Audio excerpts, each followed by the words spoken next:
in communication with Southern California, KHJ-TV Public Affairs presents Teen Talk.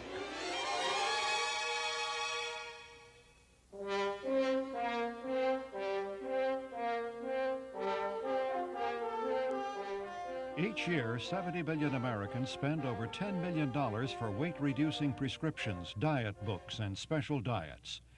13% of all men and 23% of all women between the ages of 20 and 74 are considered obese. Obesity is related to heart disease, high blood pressure, and diabetes. 95% of all dieters gain back weight loss. Can you make and eat a cake in 1 hour? Can you climb the front steps without getting winded? Is it tough getting on your shoes and stockings every morning? Can you see your feet? I'm Joe Feinstein, and today on Teen Talk we're going to bite into the problem of dieting. And in our society, weight control and dieting is really a heavy-duty dilemma. Welcome, panel. Welcome to Teen Talk. You know, our culture is definitely food-oriented. Almost everything fun we do is food-centered. Eating is always associated with pleasure and ends up being a compensation or a reward. We're all surrounded by the love gift of food. Panel, you know that the most important meal you eat every day is breakfast, and I want to know, what did you, our panel on dieting, eat for breakfast this morning? Teen Talk on dieting.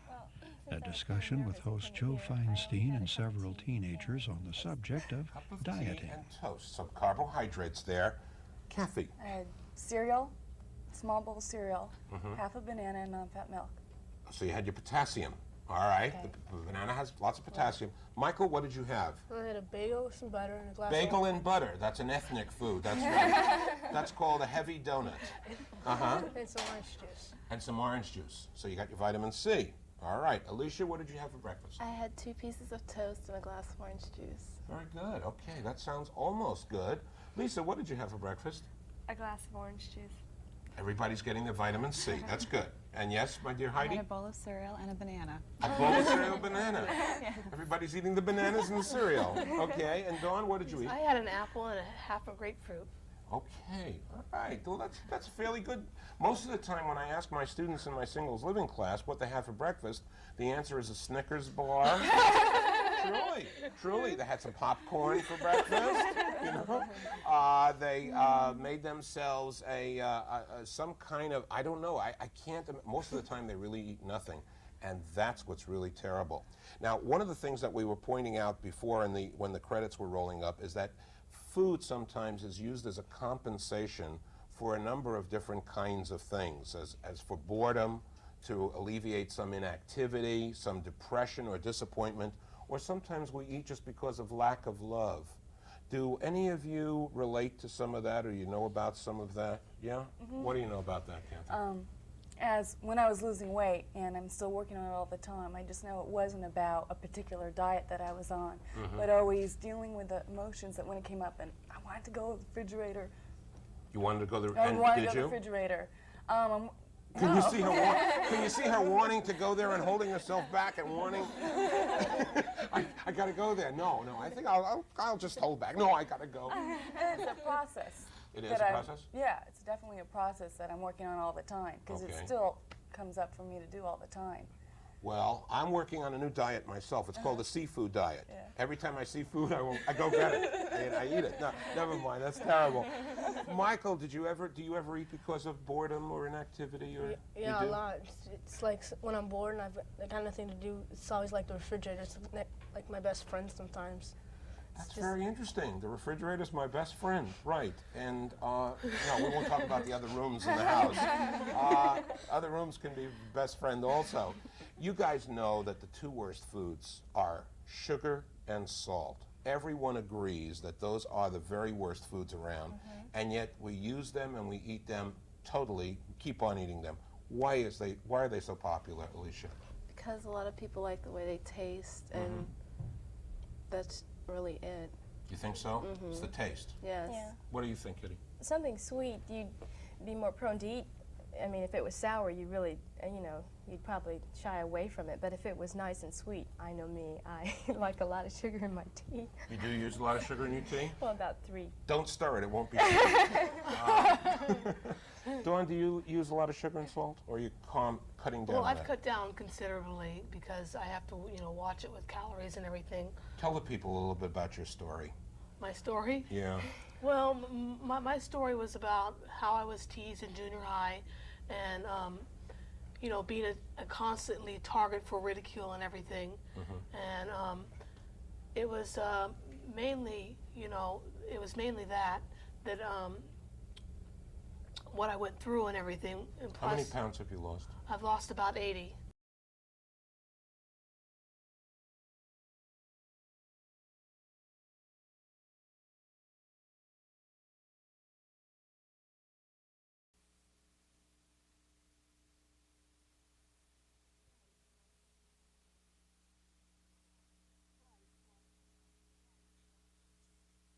Right, well,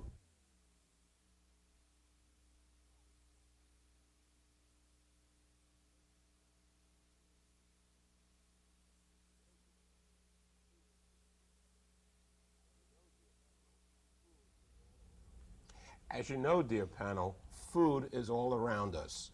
Even in expressions like the apple of my eye, sandwich me in, sweet as sugar, chew the fat, pie in the sky, and for all of you today who are hamming it up, these subtle encouragements can be another kind of battle of the bulge. In addition, restaurants are constantly opening up and advertising, especially those fast food places. Now, if all this kind of food and talk about food is barraging our daily lives, how do we ever learn to begin a sensible eating plan? Lisa.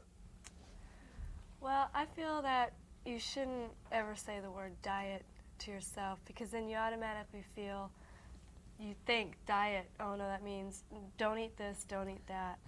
If you go to a restaurant, you should just eat sensibly. Just get a salad or eat whatever you like, but make it in smaller quantities rather than just have one helping instead of 2 helpings. Is this what you do? Yes. Really? Yes. There's no I'm a diet? salad freak. You're a salad freak. Yeah, I always I'm a eat salad freak too. I love a salad, and I love that Thousand Island all over that salad. Somehow or other, it makes the salad so much more palatable. What do you do, Heidi? Well, I think that if I start, I feel like I'm gaining weight, my pants are getting tighter, harder to zip up or something. I just watch what I eat. I exercise a lot, and so that helps. I take mine to the tailors.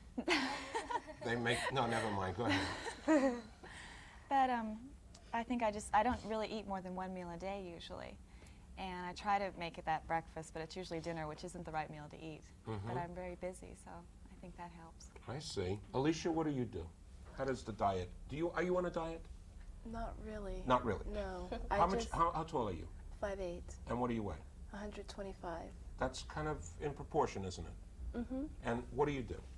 Well, I go to jazz class once a week or aerobics, and that really helps me to keep in shape. And I'm a cheerleader too, and so. You're a cheerleader. I see.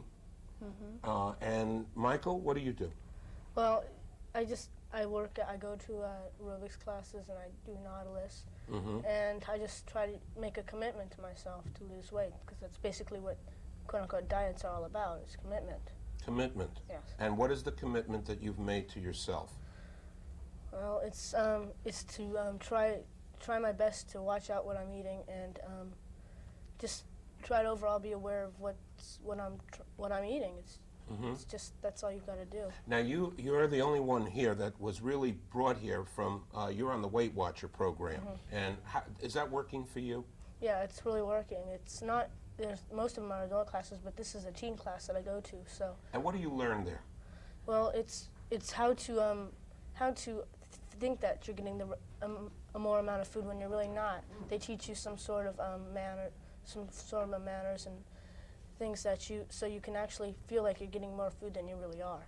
A kind of fake out method. Kind of. Sounds like a good idea. It could work really wonderfully, couldn't it? Have any of you ever attempted one of those so-called dangerous diets? I like Weight Watchers, and Pritikin is pretty good, and some of the others, but there are others that are dangerous. Do you ever do that, Lisa? No, I've never been on a diet, but when I was preparing for the Gillette Teen Great Model Search, I almost went on a diet because I was a little bit chubby, and I was afraid that that would go against me. So I was going to go on a diet, but I decided not to. But I Let the record show that Lisa was pointing to her thighs, which is an area that lots of women go crazy over, and will attest to that. Any dangerous diets that you know about? Yeah, Like what? just protein powders. Having the drinks instead of Optifast and those kinds of things. Why are they so bad Cambridge. news? They don't work. One, I don't know anyone who's ever lost weight on it and kept it off. You're right. It's really the bottom line. Well, I think the statistic is something like 95% of all people who, lose weight will gain the weight back. So the likelihood is so futile that anyone is going to really keep the weight off. Why do you think that happens? Why are people so bad news about staying with a diet? What do you think, Kitty? I don't know. Maybe it's because the people around them, their environment, they can have somebody, quote unquote, on the chubby side, might have a friend that's really thin and sits there and watches her eat like crazy. I had a roommate that did that too. I didn't do it to be mean or anything. That's just the way my eating habits are. I eat a little bit at a time, but I eat constantly, so that means I eat a lot. And since I Mice eat that way too. I eat a lot, but I don't eat it all in one big gump. I eat constantly, like maybe all day I'm picking at something. I can just see you sitting at the table continuing to eat without ever stopping, right? That's the way I operate too. Now you work with people. Tell them something about that. About my business? Yeah. Okay, what I do is I have a business where I support people who want to lose weight and who want to start exercising consistently. And what I do is once I find out what they want to do, I meet with them, then I call them every single day at a set time. You stay on the phone for fun and profit. Right. That's great. My daughter's been doing it just for fun for all these years. Yeah. And that's what I do. I support them, making sure that they stay on their plan. Is it working? And oh, very much so.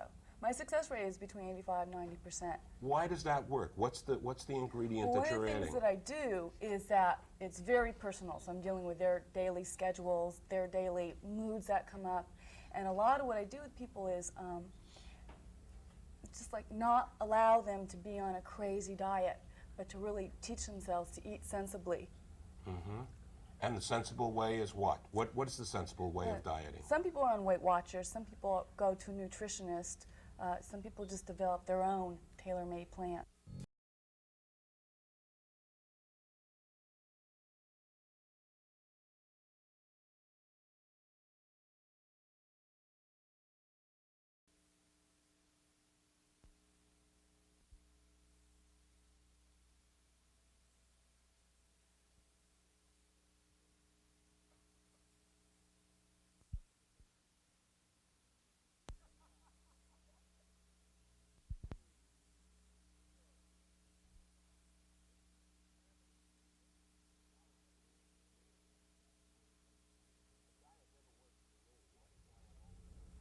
A diet never works for me. That's why I'm always on two at one time.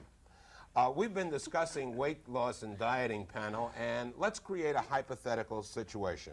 You're in charge of a program at school concerning dieting and proper eating, and you're the guest lecturer in the auditorium. The classes have come down, they've all filed in, they're sitting down now, and they're going to be listening to you, telling them some kinds of sage advice and thoughts that you have about proper eating, nutrition, and dieting. What do you say to them? Kathy, what would you like to say? Well, one of the things I'd like to say is to start looking at the habits that got them to be overweight in the first place. And again, is it the moods that have them eat? Is it situations? What are the excuses they tell themselves? I find working with clients often there's always a one-liner like, well, it doesn't matter, I'll fast tomorrow. And that's a justification to go ahead and eat. Okay. Queen Kitty, you've been given the podium and you got the lectern, and you're going to say what? Like Kathy said, to have them first detect where the problem started and take it from there, also the people around them. you know, what are their eating habits, and if they're not like they are. When Dawn said that she had a friend as her, you know, she used food as her best friend. Well, now, if you have friends around you that are smaller than you are, try and see what they do. And usually you're motivated by your friends. And so I think to get friends and, you know, try and get your friends or talk to your friends and get some advice from them as well. And your family, too, can be instrumental in giving They you can. that support. Yeah. I know that when I'm on some of my diets, really it's a bad word. It really is a bad word. But that's the time when I really involve my wife in trying to cook and not cooking certain kinds of foods that she normally loves to cook and that I normally love to eat. But we have to kind of revise our thinking and include a lot more of the salads that you love and the greens and the vegetables. And, you know, you really can eat almost everything. And that's the way you really should eat in terms of eating everything. A little bit of the fowl and chicken and turkey and sometimes a little bit of protein through the red meats, which is not bad, a little bit, or the fish, and lots of salads and lots of everything. And even an occasional ice cream would not kill you, you know, if you eat it in moderation. What do you tell this panel, this audience of typical teenagers about your way of eating? Well, I think what I tell them is not to just turn to exercise for one thing. So I know a lot of people will say, well, if I eat a lot, I'll just exercise more, and that really doesn't help. It might build muscle, but you'll be too big. You'll have, and so I think that's one thing. Yes, I have a tell lot them. of muscle under my fat. It's popping out all over. That's why I keep going to the tailor no, never mind. Go ahead. I think I'd also tell them not to eat everything on your plate. Always leave something there. Eat smaller portions. That seems to work for me. That's for me. I go around through with the kids, you know, and my wife, and I just keep eating all their. No. But that's true. Leaving a little bit on the plate makes a lot of sense. I think it does. Maybe it's a matter of using smaller plates, putting the food on smaller plates. So psychologically, that same way that you were talking about, psychologically you can make somebody feel like they're eating a lot of food by piling it onto a very tiny little plate. That's one of the philosophies they have at Weight Watchers. Really? Yeah. Tell us. Well, it's just psychological that if you have a smaller plate, you can't put as much food on, and you can't. It's just you just don't eat as much because, like a small plate, if you go back for seconds, it may be equal to a first. Did you ever see some of these people at the salad bars with the small plates and they start building mountains? You know, they've got it all down. They lay it up in layers up to the mountain. What would you tell this audience, Dawn? How did you, how to lose 80 pounds? Those people out there that are really overweight. I would say it would take a lot of patience. You have to,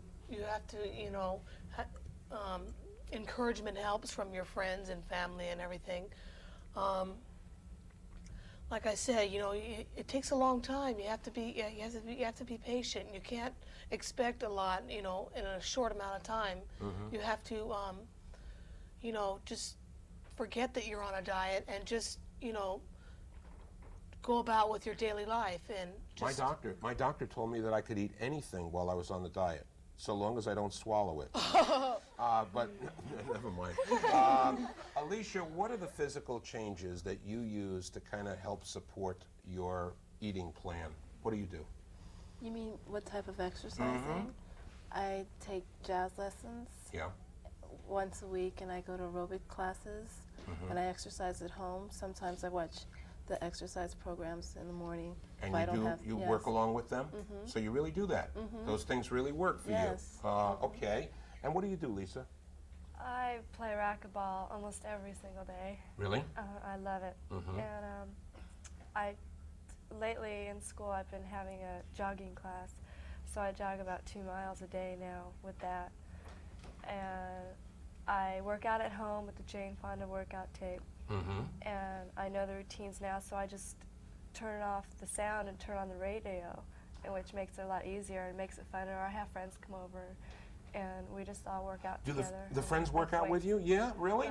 That's a wonderful idea. It is. Or It's you go to even a better gym than and you wear your little headphones, you work out the weights, and just get people together and all do it, and it makes it more fun. And from my point of view, it's a wonderful way to really get high, the natural high of feeling good. Better. Yes. Tell them why it makes you feel better.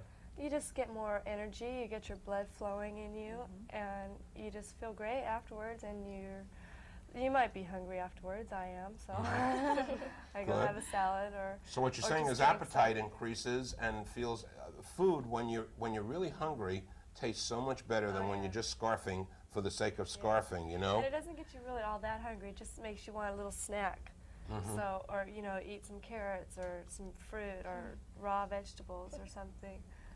Well, some folks say we should never really talk about food, and all this talking about food is probably part of the reason why everybody is overweight and stuff like that. Do you think that's true? I don't think so, really. No, not my personal opinion.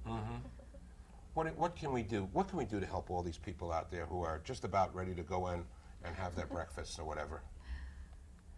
Tell them to be, or try to have them be disciplined. Just keep wanting to lose weight.